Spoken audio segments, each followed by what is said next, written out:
Shalom saudaraku, berjumpa lagi bersama dengan saya, Gembala Jemaat Gereja Isa Al-Masih Lawang, Like Generation, dalam program Sapa Jemaat di Rumah. Tetap semangat, tetap berpengharapan, dan harus selalu yakin menjadi pemenang-pemenang di dalam Tuhan kita, Yesus Kristus. Firman Tuhan kali ini terambil dari Roma 8 ayat 15.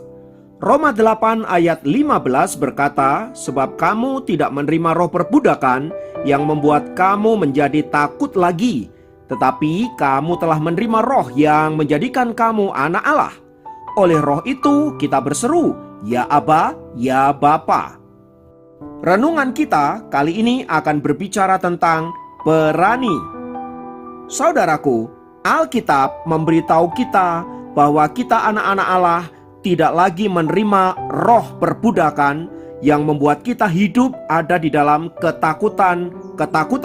Sebaliknya, kepada kita diberikan Roh Kudus yang menjadikan kita menjadi anak-anak Tuhan yang kuat, yang tangguh, yang memiliki keberanian dalam menghadapi segala apapun di dalam hidup ini. Nah, kata berani di dalam Perjanjian Baru dibagi menjadi 3 kata yang intinya memiliki pengertian keteguhan hati yang tak kenal takut untuk melakukan apa yang Allah mau kita lakukan. Kata yang pertama adalah tarheo, yang berarti berani menghadapi maut. Kata yang kedua adalah parhesia zomai, yang berarti berani mengatakan kebenaran. Yang ketiga adalah talmau, yang berarti berani melakukan perkara-perkara besar bagi Tuhan. Nah, kata berani ini juga muncul ketika Yosua diperintahkan oleh Allah untuk memimpin bangsa Israel memasuki negeri perjanjian. Di sana dikatakan agar Yosua meneguhkan hatinya. Kata meneguhkan hati di situ, saudaraku, itu berbicara tentang agar Yosua berani menghadapi maut di dalam peperangan. Nah, perintah yang sama juga diberikan kepada anak-anak Tuhan zaman ini. Orang percaya diperintahkan untuk tidak perlu takut kepada apa yang namanya kematian. Sebab kematian sesungguhnya sudah ditaklukkan oleh kuasa darah Kristus. Dan iblis yang mendatangkan kematian itu telah dikalahkan oleh kuasa Tuhan kita Yesus Kristus. Ibrani 2 ayat 14-15 berkata, supaya oleh kematiannya ia memusnahkan dia, yaitu iblis yang berkuasa atas maut, dan supaya dengan jalan demikian ia membebaskan mereka yang seumur hidupnya berada dalam perhambaan oleh karena takutnya kepada maut. Berdasarkan ayat ini, saudaraku, maka orang-orang percaya tidak boleh lagi punya alasan takut kepada kematian, sebab kematian pada dasarnya tidak lagi punya kuasa atas diri orang-orang percaya. Bahkan dalam ayat tadi juga dikatakan, jangan sampai kita diperhamba lagi oleh rasa takut yang senantiasa menghantui hidup kita. Demikian juga anak-anak Tuhan diperintahkan oleh Allah untuk senantiasa berani mengatakan kebenaran. Maksud dari kata kebenaran di sini, saudaraku, ini mengacu kebenaran firman Allah.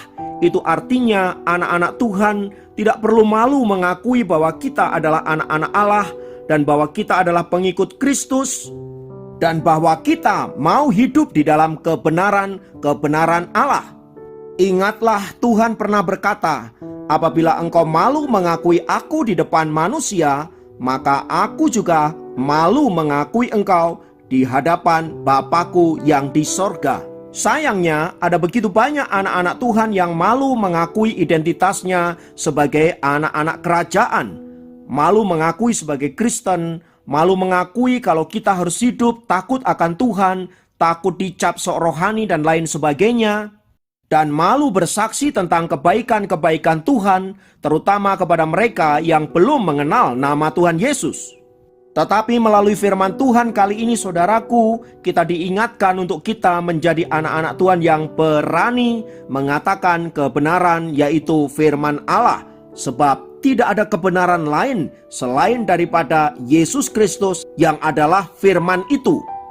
Yang berikutnya, anak-anak Tuhan juga harus memiliki keberanian untuk melakukan perkara-perkara yang besar untuk Tuhan. Yang dimaksudkan dengan perkara-perkara yang besar ini bukan berarti perkara-perkara yang spektakuler. Bukan itu, saudaraku. Perkara-perkara besar yang dimaksudkan di sini berbicara hal-hal yang seringkali berlawanan dengan nilai-nilai dunia ini. Sebab memang ajaran Tuhan Yesus adalah ajaran yang bertentangan dengan nilai-nilai yang ada di dunia ini. Kalau dunia mengajarkan balaslah kejahatan dengan kejahatan, Yesus berkata balaslah kejahatan dengan kebaikan.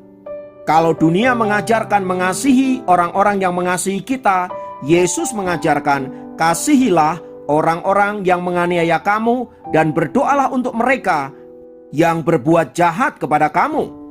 Kalau dunia mengajarkan jangan mengampuni, Yesus mengatakan ampunilah seorang akan yang lain. Bahkan engkau harus mengampuni 70 kali 7 kali. Itu artinya Tuhan mengajarkan pengampunan tanpa batas.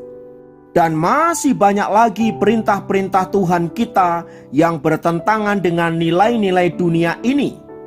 Dan sebagai anak-anak Allah, kita diminta untuk berani melakukan perintah-perintah itu. Itulah yang disebut dengan perkara-perkara besar. Dan yang tidak boleh kita lupakan, saudaraku, dalam melakukan semuanya itu, ingatlah bahwa Tuhan menyertai kita. Sehingga kalau ada perkara-perkara yang mustahil bagi kita, tidak ada yang mustahil bagi Allah. Oleh sebab itu, saudaraku, jangan lagi hidup di dalam ketakutan, melainkan hiduplah di dalam keberanian. Dan bila hari ini saudara sedang mengalami berbagai-bagai ketakutan dan kekhawatiran, entah mengenai sakit penyakitmu, entah mengenai pekerjaanmu, rumah tanggamu, studimu, bahkan masa depanmu, ingatlah bahwa semuanya itu ada di dalam genggaman tangan Tuhan yang mengasihi kita. Tugas saudara dan saya adalah melakukan perintah Allah.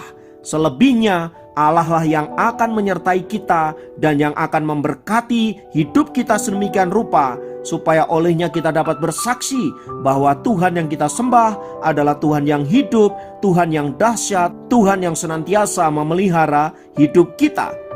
Kiranya firman Tuhan ini menguatkan dan meneguhkan kita dan menjadikan kita orang-orang yang berani.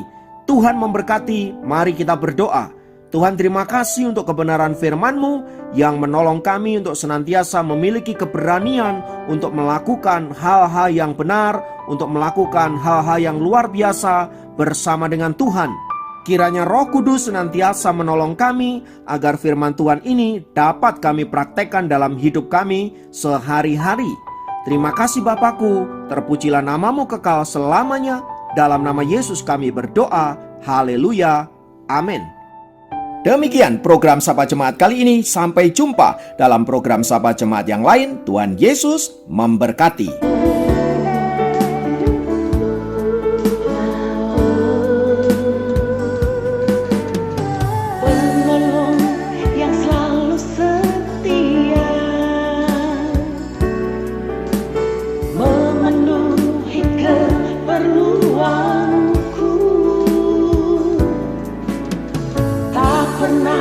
Dia mengecewakan.